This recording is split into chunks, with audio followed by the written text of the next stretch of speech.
Alex Gibney spent 2 years secretly producing a film on Scientology, a film he refers to as a documentary. Documentary.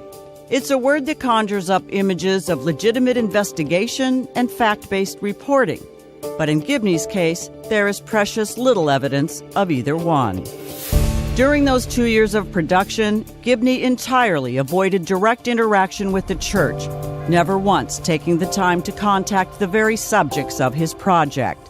When Gibney finally emerged from seclusion, he presented a one-sided and false diatribe that can scarcely be called journalism. Of course, considering Gibney's pedigree, this is no surprise.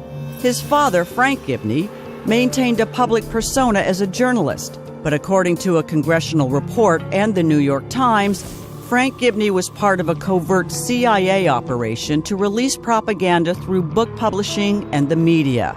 Apparently, the apple doesn't fall far from the tree, because Alex Gibney's HBO piece is textbook propaganda, Gibney handpicking his sources to serve his version of the truth. Among his sources, Marty Rathbun. Shut the fuck up! A professional anti-Scientologist with deep-seated anger issues who was expelled from the church more than a decade ago. Gibney quotes Rathbun extensively, including one fabricated morsel in which his prized source describes a church facility as a prison camp, a buzzword guaranteed to manipulate public misperception. Gibney exhibits a shameful lack of originality with his dramatization of this so-called prison camp, ants crawling up a wall. It's an old sheet propaganda trick borrowed from one of the most reprehensible films of all time. Laughable were the intent not so vicious. Of course, Gibney never actually showed the place he's supposedly documenting. He didn't want to. That would have ruined his story. So let's take a look at what Gibney, sight unseen, calls a prison camp. Located in Southern California, the facility includes an exquisitely appointed state-of-the-art audiovisual production facility spanning 500 acres. The property is a self-contained movie studio dedicated to film and video productions that advance the church's religious mission. And it features immaculate administrative offices as well as dedicated spaces for every aspect of filmmaking. This is the church's film studio, aptly known as the Castle. It's home to one of the largest sound stages in the world, and it's open for public tours. The soundstage itself is more than 3 stories tall and is large enough to accommodate 4 professional basketball courts. Yes, this is the spot Gibney portrays with ants crawling up a wall. Here's more of the reality: the film and video editing facilities, with more than a dozen high-definition editing bays. A full music recording and mixing area serving every film and video produced at the studio. It includes this green room for musicians and singers between takes. Add to all of that a music composition room for scoring, outfitted with the most advanced equipment in existence. The music mix room is capable of producing everything from stereo mixes to full theater-quality 5.1 surround sound. But Alex Gibney showed none of this. Instead, he showed ants. He could have shown the administrative offices for church management. Here's the reception. Here's the conference room. And the central courtyard. But Gibney stayed true to his agenda and left all of it out of his so-called documentary. Even the park just outside the offices. What did Gibney show instead? Ants.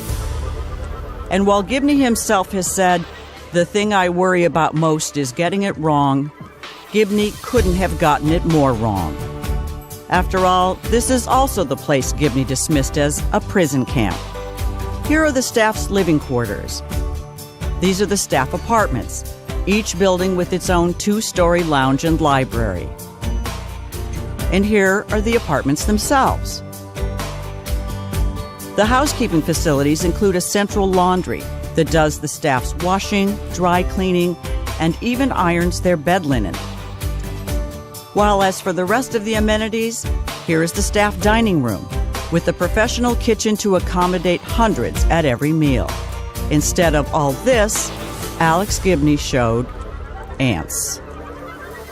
Gibney might have shown any of the recreational facilities, like this communal pool and barbecue area, or the tennis courts, the basketball courts, or the sand volleyball courts, the baseball diamond, the soccer field, or the property's own golf course and clubhouse where public events are held. All of this is the alleged prison camp. But Gibney wasn't interested in the truth, because that would have ruined the story he wanted to tell.